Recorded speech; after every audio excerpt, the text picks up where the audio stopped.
Bonjour famille, bonjour à tous.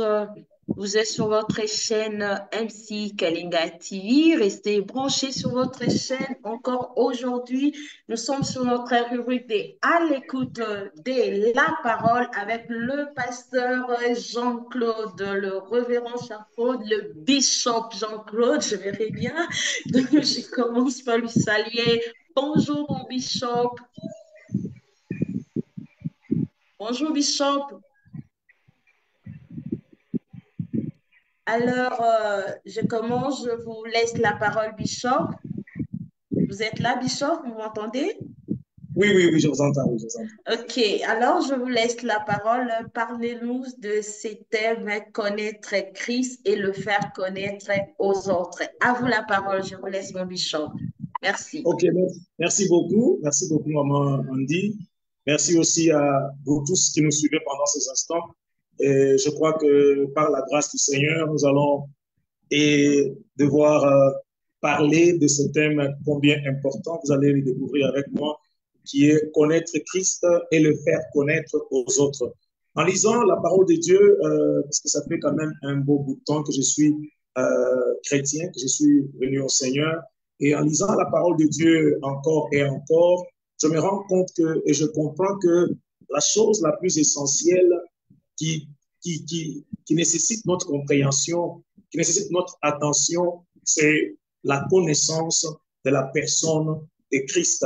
Et vous allez le découvrir avec moi que c'est vraiment essentiel, c'est vraiment important, je dirais même impératif pour tout celui qui s'appelle enfant de Dieu de comprendre ou soit de connaître Christ en vue de le faire connaître aux autres. Voyez-vous, pourquoi je dis connaître Christ et le faire connaître aux autres? Si nous devons finir ou terminer par le faire connaître aux autres, nous devons d'abord nous-mêmes le connaître.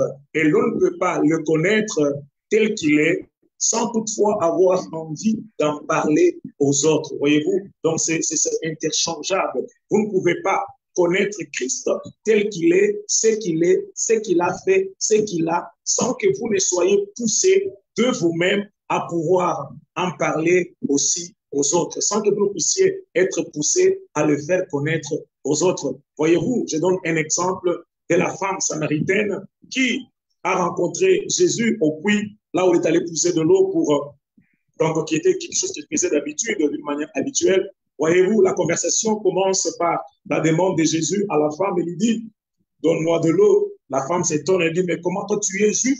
Tu me demandes à moi qui suis une samaritaine de l'eau. Entre nous et vous, il y a pas de collaboration. Voyez, Jésus qui dit à la femme, si tu savais, c'est lui qui te demandait de l'eau, tu lui aurais toi-même demandé et il t'aurait donné de l'eau de la vie. Voyez-vous? Donc, tout est question de connaître cette personne en présence de qui vous vous trouvez, cette personne dont on nous parle dimanche après dimanche dans nos églises. Il suffit de le connaître. Jésus dit que si tu connaissais celui qui te dit donne-moi à boire, tu lui aurais toi-même demandé et il t'aurait donné de l'eau vive. La femme est captivée et attirée par cette parole de Jésus qui n'a pas de quoi puiser de l'eau et qui dit qu'il va lui donner de l'eau. Voyez-vous, l'histoire continue et nous connaissons la suite et la fin. La Bible dit que quand la femme a découvert qui était la personne qui lui parlait, ça veut dire quand Jésus-Christ s'est révélé au devant de la femme a compris et a su que je ne suis pas devant n'importe quel juif, je ne suis pas devant un monsieur juif lambda, je ne suis pas devant un monsieur comme tous les autres, mais je suis devant le Messie. Et ainsi, personne ne lui a dit, va dans le village et raconte ce que tu as vu, ce que tu as entendu. Personne n'est là pour ça. Jésus ne lui a même pas dit que, oh non, voilà, tu peux maintenant aller aussi appeler les autres. Non, la Bible dit qu'elle a jeté sa cruche et elle est partie de sa propre initiative pour aller parler de celui qu'elle a rencontré au puits. Voyez-vous, donc vous ne pouvez pas vous ne pouvez pas rencontrer le Seigneur d'une manière révélationnelle,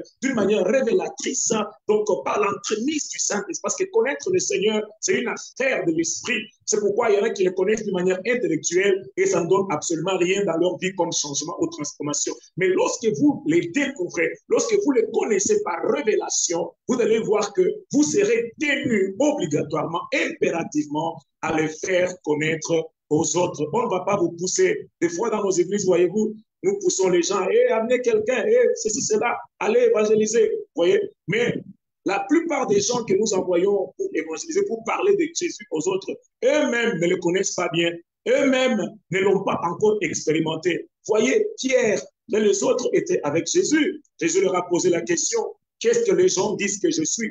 Voyez, les gens ont donné différentes versions de ce que les gens disaient de Jésus. Mais c'est quand même étonnant et surprenant que lorsque Jésus change maintenant la question, il leur adresse maintenant la question, maintenant vous, qui dites-vous que je suis? Voyez-vous que la réponse a été difficile. Personne n'a su donner la réponse pour dire qui est ce monsieur avec qui nous mangeons, nous marchons, qui nous prêche chaque jour. Personne n'a su répondre. Il a fallu l'intervention du ciel. Et Pierre qui répond et qui dit, tu es le Christ, le Fils du Dieu vivant. Vous voyez ça? Et quand Pierre répond ça, il paraît être plus intelligent que les autres. Il paraît être remarqué plus que les autres. Mais ce n'était pas cela. Jésus lui a dit, Pierre, ce que tu viens de dire là, ce n'est pas ton intelligence, ce n'est pas la chair et le sang qui t'ont révélé cela, mais c'est mon Père céleste. Ça veut dire, la connaissance de Christ, connaître Christ est une affaire de révélation. C'est lorsqu'on le rencontre, on le connaît dans la dimension de révélationnel, lorsqu'il se révèle en nous, lorsque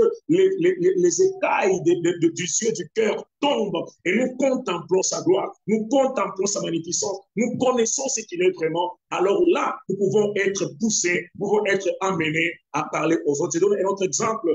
Philippe qui était fatigué des discours de Jésus, qui était fatigué d'entendre Jésus à la longueur des journées parler du Père, oh, ceci, c'est là mon Père. Et Philippe a dit, monsieur, écoute, est-ce que tu peux seulement nous montrer le Père et cela nous suffit? Jésus s'est étonné, il a dit, Philippe, ça fait longtemps que je suis avec vous. Celui qui m'a vu a vu le Père.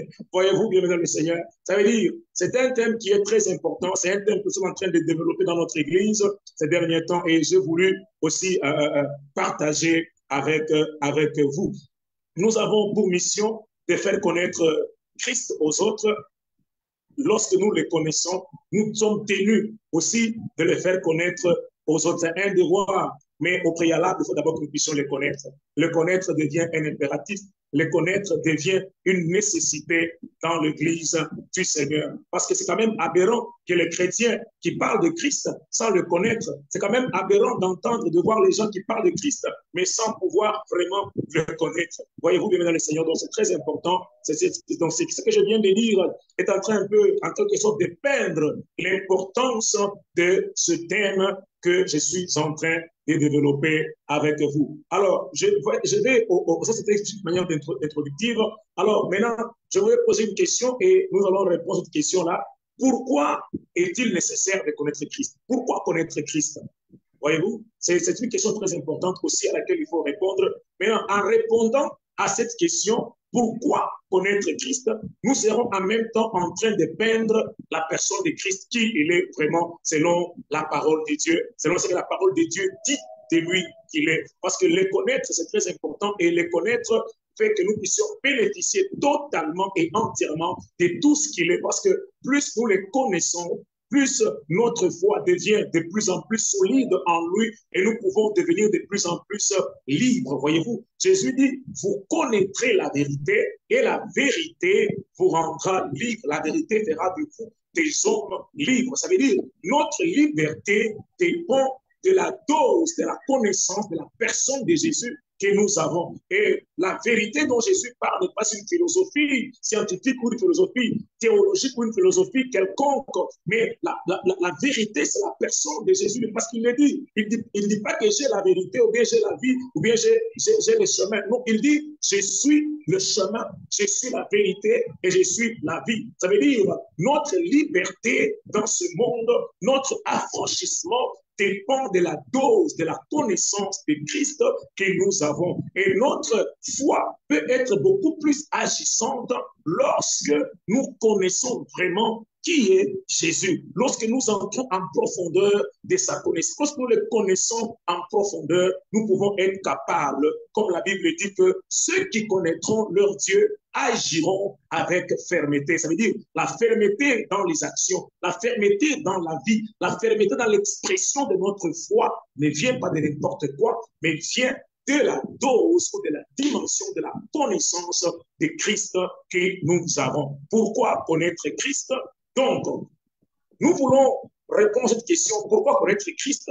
Parce qu'il est important par rapport à ce que Christ est, ce qu'il a fait et ce qu'il a. Cela doit nous pousser exactement à chercher, à savoir qui il est et pourquoi le connaître. Alors, premièrement, donc je prends des choses par-ci, par-là, mais chacun de nous peut les élaborer de sa façon. Ce n'est pas que le numéro 1, c'est ça vraiment que la Bible dit, c'est d'abord le numéro 1, c'est ici le numéro 1, de cela ou bien 3. Non, ça, c'est ma numérotation. Donc, je mets au point 1, pourquoi connaître Jésus? Nous devons connaître Jésus ou chercher à connaître Jésus parce que Jésus-Christ est le sujet central de la Bible, de Genèse à Apocalypse. Donc, nous devons connaître Jésus, nous devons chercher à le connaître Christ parce qu'il est le sujet central de la Bible. Voyez-vous, nous lisons dans Luc au chapitre 24 et les versets 25 à 27, 44 à 45. Je lis dans la version Semeur, il est écrit ceci. Il dit, là-dessus, quelques-uns de ceux qui étaient avec nous, ce sont, on peut commencer au verset 24, quelques-uns de ceux qui étaient avec nous, se sont aussi rendus au tombeau, ils ont bien trouvé les choses telles que les femmes les ont décrites, mais lui, ils ne l'ont pas vu. Alors Jésus leur dit, ah, homme sans intelligence, vous êtes bien lents à croire tout ce que les prophètes ont annoncé. Le Christ ne devait-il pas souffrir toutes ces choses avant d'entrer dans sa gloire? Alors, commençons, écoutez, il dit, commençons par les livres de Moïse et parcourant tous ceux des prophètes, Jésus leur expliqua ce qui se rapportait à lui dans toutes les Écritures. Voyez-vous, notez que Jésus, lorsqu'il rencontre les deux disciples d'Emmaüs qui voyageaient le visage triste et il s'est adressé à eux pour savoir pourquoi marchez-vous le si triste et tout ça. Et ces gens-là, imaginez-vous, ils commencent à parler de Jésus à Jésus. Il commence à parler de Jésus à Jésus-Christ lui-même. Voyez-vous cela? Et parlant de Jésus à Jésus, il parle de Jésus au passé. Il dit que es-tu le seul qui séjourne à Jérusalem, ne sachant pas ce qui est arrivé au sujet de Jésus de Nazareth, qui était un prophète puissant en parole et en œuvre. Voyez-vous, c'est quand même très touchant, c'est quand même très troublant qu'on parle on vous parle de vous, mais on vous parle au passé. Alors Jésus a commencé à leur dire que vous êtes des gens lents à croire et à comprendre tout ce que les prophètes ont parlé, ont annoncé à propos de Christ. Et la Bible déclare, maintenant pour leur faire comprendre ce qu'il s'agissait de lui, Jésus n'a pas argumenté des choses de lui-même. Mais la Bible déclare, Jésus s'est ressourcé. La Bible déclare que, alors, commençant par les livres de Moïse, ça veut dire, les livres de Moïse, ce sont les Pentateuque, c'est Genèse, Exode, Lévitique, Nombre, Deutéronome. Donc, commençant par ces livres-là, Jésus commence à expliquer aux deux gars ce qui le concernait, ce qui était écrit de lui. Ça veut dire, nous comprenons, et la Bible déclare que parcourant dans tous ceux des prophètes, tous les livres des prophètes, ça veut dire que tous les livres de Moïse, tous les livres des prophètes ne parlent que d'une seule personne et unique. Cette personne-là, c'est Christ Jésus. Et au verset 44 et 45, il dit ceci, il dit, voici, je vous ai dit quand j'étais Voici ce que je vous ai dit quand j'étais encore avec vous. Il faut que s'accomplisse tout ce qui est écrit de moi dans la loi de Moïse, 1, dans les prophètes, 2, dans le psaume 3. Donc, Jésus condense tout l'Ancien Testament, disant, montrant. Parce que quand Jésus parlait en ces temps ici, la partie que nous appelons Nouveau Testament n'existait pas dans les écrits. Voyez-vous, car il se référait simplement à ce qui était écrit par les prophètes, par Moïse et par les psaumes. Donc, vous voyez, maintenant, nous avons toute la Bible, nous avons tout l'Ancien Testament qui ne parle que d'une seule personne. Maintenant, imaginez-vous, si la Bible doit se focaliser, si Moïse, tout ce qu'il a dit, tout ce qu'il a fait, si les prophètes, tout ce qu'ils ont prophétisé, tout ce qu'ils ont fait, c'était en vue il parlait de la personne de Jésus. Il préparait la venue de cette personne. Mais pourquoi maintenant nous ne pouvons-nous pas nous donner du temps pour essayer de comprendre et de connaître cette personne dont il s'agit dans toute la Bible. Voyez-vous même dans le Seigneur. Donc c'est très important que nous comprenions ces choses en tant qu'Église du Seigneur. Parce que sans Christ, il n'y a pas de chrétienté. Sans Christ, il n'y a pas de foi chrétienne. Voyez-vous bien dans le Seigneur. Sans Christ, il n'y a pas de Nouveau Testament. Sans Christ, il n'y a pas de nouvelle alliance. Voyez-vous, c'est ce que nous devons nous pencher sur la personne de Christ. Pourquoi? Parce que toute la Bible ne tourne qu'autour de lui. Moïse ne pouvait pas venir sur scène s'il n'était pas là pour présenter Christ.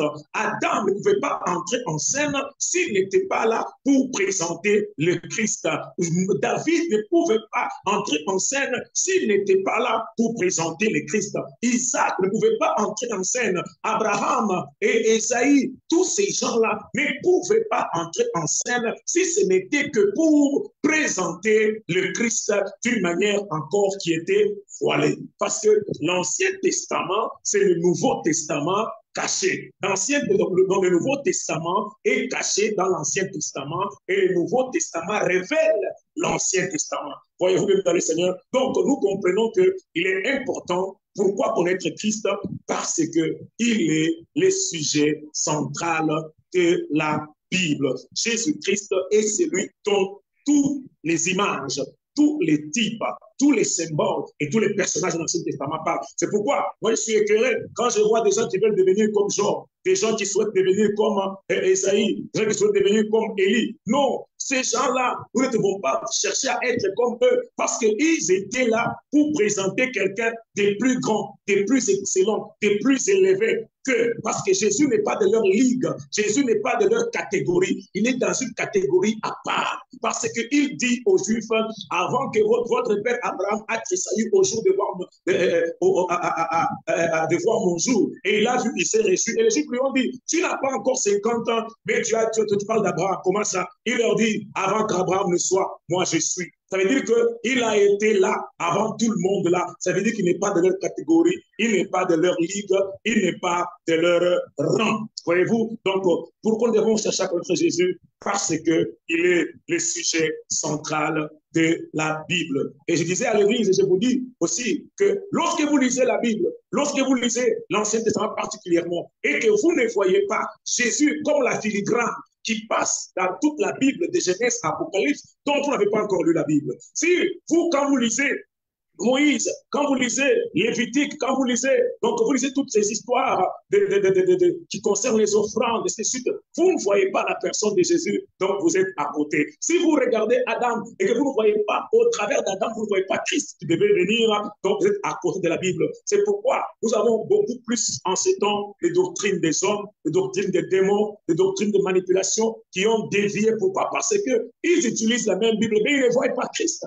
Ils sont aveuglés. Bien-aimés, si vous êtes capable, par l'Esprit de Dieu, de connaître Christ, de le voir dans les écrits de l'Ancien Testament, vous êtes heureux. Jésus a dit aux disciples, vous êtes heureux, vous qui voyez et entendez ces choses. Parce qu'il y a des gens qui ont souhaité voir, qui ont souhaité entendre ce que vous entendez. Ils ne pouvaient pas. Voyez-vous, cela vient dans le Seigneur. Donc, c'est très important. Ça, c'est le premier point, ou soit la première raison. Deuxièmement, nous devons, pourquoi connaître Jésus-Christ? Jésus est la vie éternelle. Je ne dis pas que Jésus a la vie éternelle, je dis que Jésus est la vie éternelle elle-même. Allons dans le livre, la première épître de Jean, donc première épître de Jean, nous sommes au chapitre 5, première épître de Jean, au chapitre 5, et le verset 11 au verset 13. Et nous allons lire le verset 19 et le verset 20. Il dit ceci, 1 Jean chapitre 5, le verset 11 à 13. Il dit ceci, j'y arrive, et qu'affirme, qu'est-ce que ce témoignage affirme? Il dit que Dieu nous a donné la vie éternelle et que cette vie éternelle est en son Fils. Celui qui a le Fils a la vie. Celui qui n'a pas le Fils de Dieu n'a pas la vie. Et nous allons au verset 19 et 20 qui dit ceci. Nous savons que nous appartenons à Dieu alors que le monde entier est sous la coupe du diable. mais nous savons aussi que le Fils de Dieu est venu et qui nous a donné l'intelligence pour que nous connaissions le véritable, le Dieu véritable. Ainsi, nous appartenons au Dieu véritable par notre union à son Fils Jésus-Christ. Ce Fils est lui-même le Dieu véritable et la vie éternelle. Voyez-vous, bien dans le Seigneur, Jésus-Christ est la vie éternelle. De la même façon que la chute de l'homme est venue par la quête de la connaissance, ainsi la vie éternelle est aussi une affaire de connaissance d'une personne. Voyez-vous, la Bible dit que quand le serpent a parlé à la femme, il lui a dit que donc, quand vous allez manger, vos yeux vont s'ouvrir, vous allez connaître, vous aurez la connaissance. Et maintenant, donc la femme était excitée, elle était donc, elle avait l'engouement de pouvoir chercher à avoir la connaissance. Et maintenant, c'était pour sa chute. Voyez-vous, donc le désir, l'envie de la connaissance a poussé l'homme et la femme à la chute. Mais maintenant, c'est par la connaissance encore d'une personne que la vie éternelle nous est donnée. La vie éternelle n'est pas une philosophie, la vie éternelle n'est pas quelque chose. La vie éternelle, c'est une personne, et cette personne-là, c'est Jésus. La Bible déclare que celui qui a le Fils a la vie, celui qui n'a pas le Fils n'a pas la vie, parce que la vie, ce n'est pas, Jésus ne vient pas nous donner la vie, mais Jésus est la vie éternelle elle-même. Il disait, la vie éternelle, c'est qu'ils te connaissent, toi le véritable Dieu est celui que tu as envoyé. Voyez-vous, donc la vie éternelle passe par la connaissance de la personne de Jésus-Christ. Et ici, ce n'est pas une connaissance scientifique, ce n'est pas une connaissance intellectuelle, mais c'est une connaissance qui vient par la révélation où vous transcendez l'intellect pour faire de cette personne donc votre Sauveur et votre Seigneur, et vous commencez une nouvelle vie avec lui. Vous entrez en communion avec lui pour marcher avec lui jour après jour. Voyez-vous, c'est pour cela qu'il faut enlever dans la tête la mentalité de dire la vie éternelle, c'est voilà, quand nous irons au ciel, maintenant nous allons commencer à vivre beaucoup d'années ou plusieurs années. Voyez-vous, ce n'est pas ça. La vie éternelle, nous l'avons déjà. Donc, lorsque vous recevez Christ qui est la vie éternelle, donc vous avez la vie éternelle. La vie éternelle ne se quantifie pas en nombre, en longueur des années que nous vivrons ou que nous vivons ou que nous allons vivre, mais la vie éternelle, c'est le fait que la personne de Jésus habite en nous au moyen de la foi. Voyez-vous bien dans le Seigneur, c'est ça la vie éternelle. Ça veut dire que vous n'êtes plus seulement une personne qui a une vie bios, mais vous avez la vie Zoé, la vie de Dieu. C'est ça la vie éternelle. C'est parce que Dieu est éternel. Pourquoi Dieu est éternel? Parce qu'il est la vie. La vie qui n'a pas de commencement, la vie qui n'a pas de fin, la vie qui ne vieillit jamais. Voyez-vous, c'est lui, Christ, qui est la vie éternelle. Et nous lisons aussi dans Jean 5, nous pouvons lire aussi dans Jean au chapitre 5, Jean chapitre 5, le verset 39 à 40. C'est Jean chapitre 5, le verset 39 à 40, dit ceci, 39 à 40, de Jean 5. Vous étudiez avec soin les Écritures parce que vous êtes convaincus d'en obtenir la vie éternelle. Or, précisément, ce sont elles qui témoignent de moi. Voyez-vous, ce ne sont pas les Écritures qui donnent la vie, mais les Écritures sont un témoignage de la vie. Alléluia. Les Écritures témoignent d'une personne. Les Écritures ne donnent pas la vie. C'est pourquoi Jésus leur fait remarquer, il fait remarquer aux pharisiens, il leur fait remarquer que les scribes, que vous étudiez, vous sondez les Écritures, parce que vous pensez avoir en elles la vie. Mais ce sont les Écritures-là qui parlent de moi, qui témoignent de moi. Et vous ne voulez pas venir. Hein? Nous continuons au verset 40. Verset 40. Ils disent, mais voilà, vous ne voulez pas venir à moi pour recevoir la vie. Ça veut dire, lorsque vous allez aux Écritures, les Écritures vous témoignent de quelqu'un qui donne la vie. Les Écritures vous témoignent de la vie éternelle. Les Écritures vous parlent de quelqu'un. Ils vous pointent à Christ. Ils vous pointent à Jésus-Christ. Et si vous n'allez pas à Jésus, vous restez cramponné aux Écritures, vous n'aurez pas la vie. Parce que les Écritures ne vous donnent pas la vie. Les Écritures témoignent de celui qui donne la vie éternelle. J'aime ce que Nathanaël dit c'est Philippe qui dit à Nathanaël, qui rencontre Nathanaël, voilà. Et il lui dit que nous avons rencontré celui dont Moïse et les prophètes ont parlé. Voyez-vous, ça veut dire que ces gens ici ne donnent pas la vie, mais ils ont témoigné, ils ont prophétisé à propos d'une personne qui viendrait, et lui, il donne la vie éternelle. Voyez-vous, Jésus est la seule personne qui donne ce que personne ne peut donner.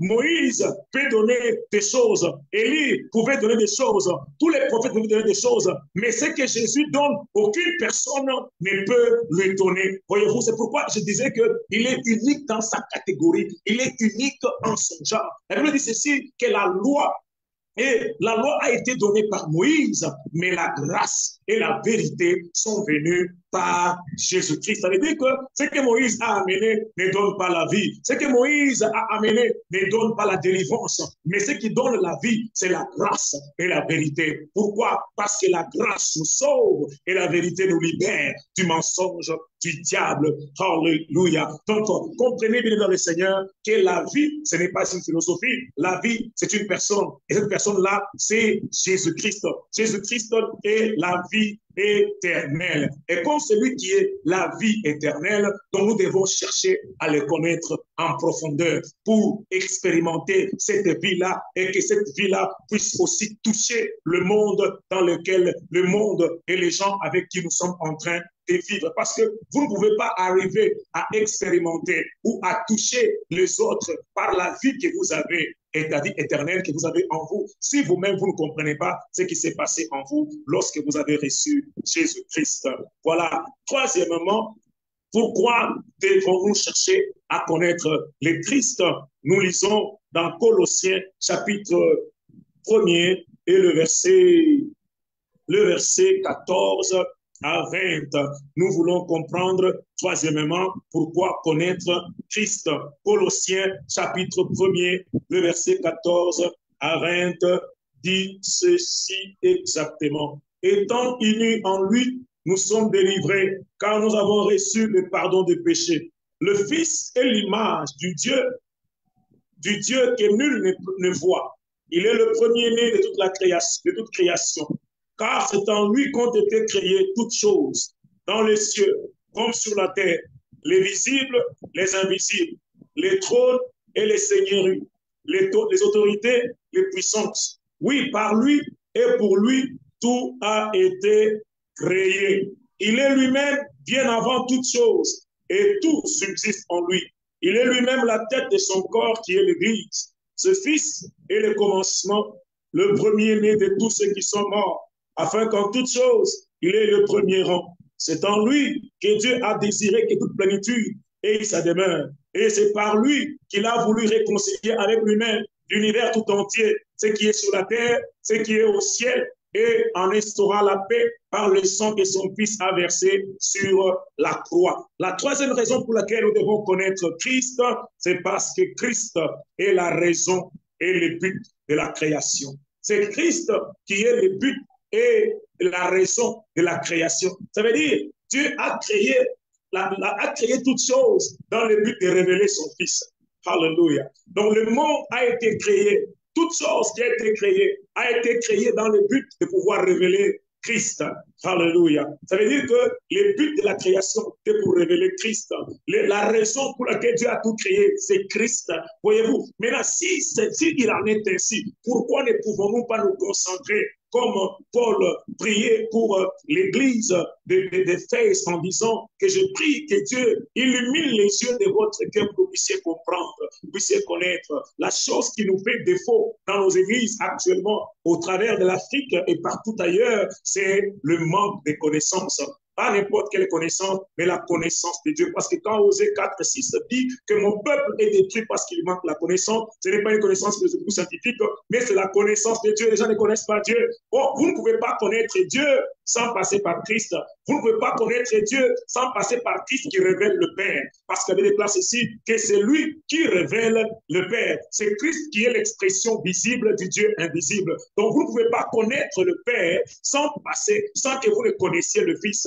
Parce que celui qui a vu le Fils a vu le Père. Donc si vous voulez connaître le cœur du Père, regardez au Fils. Si vous voulez connaître l'attitude du Père vis-à-vis de telle ou telle autre chose, de tel cas ou telle autre chose, regardez au Fils, parce que c'est le Fils Fils qui a été révélé à nous. C'est le Fils qui nous a été donné, que Dieu a exprimé dans tout son amour au travers de son Fils. Donc, bien dans le Seigneur, si Christ est la raison et le but de la création, donc il doit faire l'objet de nos recherches, il doit faire l'objet de nos prières pour que Dieu nous ouvre encore davantage les yeux à pouvoir les connaître profondément afin que cela nous amène maintenant à pouvoir aussi le faire connaître aux autres. Je voudrais lire aussi Jean au chapitre 17 et le verset 25. Et toutes les références que je donne, vous pouvez les développer et les décortiquer encore, en méditer davantage dans votre propre temps, parce qu'ici, nous sommes limités. C'est pourquoi j'énumère seulement les choses, j'ai fait un petit commentaire et on passe. Jean chapitre 17, le verset 25 et 26. Père, toi qui es juste, le monde ne t'a pas connu, mais moi je t'ai connu. Et ceux-ci ont compris que c'est toi qui m'as envoyé. Je t'ai fait connaître à eux et je continuerai à te faire connaître pour que l'amour que tu m'as témoigné soit en eux et que moi, je sois en eux. Voyez-vous, c'est Christ qui révèle le Père. C'est Christ qui nous fait connaître le Père. Je disais ceci à l'Église, toute personne qui prétend avoir qui prétend avoir rencontré Dieu sans passer par Christ, il n'a pas rencontré Dieu, il a rencontré l'esprit étranger, il a rencontré un démon, il a rencontré l'esprit des ténèbres, parce qu'il avait déclaré ceci, il n'y a qu'un seul Dieu et un seul médiateur entre les hommes et Dieu, l'homme, homme. Christ, homme. Il y a un homme seulement. Il n'y a pas une femme. Il n'y a pas une femme et un homme. Il n'y a pas soit vous pouvez passer par un homme, mais vous pouvez passer par une femme. Non, mon frère et ma soeur, nous ne pouvons passer par un seul homme. Et cet homme-là s'appelle Jésus-Christ de Nazareth. C'est lui, lorsque vous passez par lui, donc vous arrivez au Père. Si vous passez par une femme, et qui qu'elle soit, d'où qu'elle soit, vous n'arriverez pas au Père. Vous arriverez à quelque chose. Vous arriverez à une divinité. Vous arriverez à une spiritualité. Mais ça ne sera pas une spiritualité divine. Ça ne sera pas une spiritualité sainte, une spiritualité pure de la parole de Dieu ou de Christ ou de Dieu lui-même. Voyez-vous dans le Seigneur? Ça veut dire qu'il n'y a pas moyen de connaître Dieu sans connaître le Fils. Il n'y a pas moyen d'arriver au Père sans passer par le Fils. Et quatrièmement, et je crois que c'est par là que nous allons nous arrêter parce que il y a trop de choses, mais je voudrais me limiter d'abord à ces quatre raisons. Donc, quatrièmement, donc je disais premièrement, nous devons connaître Jésus parce qu'il est le sujet central de la Bible, de Genèse Apocalypse. J'ai prouvé cela. Deuxièmement, Jésus est la vie éternelle. Il n'a pas la vie éternelle, mais il est la vie éternelle. Troisièmement, Jésus-Christ est la raison et le but de la création. Il révèle le Père. Troisième et quatrièmement, Jésus-Christ est le mystère de Dieu caché de tout temps. Jésus-Christ est le mystère caché de Dieu de tout temps. Nous sommes dans Colossiens au chapitre, chapitre 1er, le verset 24 à 28. Nous lirons aussi Colossiens chapitre 2, verset 1 à 3. Nous sommes d'abord dans Colossiens 1, 24 à 28. Il dit ceci, « Maintenant, je me réjouis des souffrances que j'endure pour vous, car à ma personne, je complète pour le bien de son corps, qui est l'Église, ce qui manque aux détresses que connaît le Christ. C'est de cette Église que je suis devenu le serviteur selon la responsabilité que Dieu m'a confiée à votre égard. Il m'a chargé d'annoncer sa parole dans toute sa plénitude en vous faisant connaître le secret de son plan tenu caché depuis toujours, de génération en génération, mais qui s'accomplit de façon manifeste pour ceux qui lui appartiennent. Car Dieu a voulu leur faire connaître quelle est la glorieuse richesse qui renferme le secret de son plan pour les non-juifs. Et voici ce secret. Deux points. Le Christ est en vous, lui en qui se concentre l'espérance de la gloire à venir. C'est ce Christ que nous annonçons en avertissant et en enseignant tout homme avec toute la sagesse possible afin de faire connaître, de faire paraître devant Dieu tout homme parvenu à l'état d'adulte dans son union avec le Christ. Voyez-vous, donc Christ est le plan de Dieu caché de tout temps. Ça veut dire qu'il y a un mystère de Dieu qui a été caché dans toutes les générations, mais qui a été révélé dans ce temps de la fin. Ça veut dire que Christ a été révélé dans ce temps. Il avait déclaré que Christ en nous, donc le mystère que Dieu a caché pour les non-juifs, c'est que Christ en nous, c'est l'espérance de la Gloire. Donc, bienvenue dans le Seigneur. Comprenez qu'il y a beaucoup de choses que nous pouvons dire à propos de ce mystère.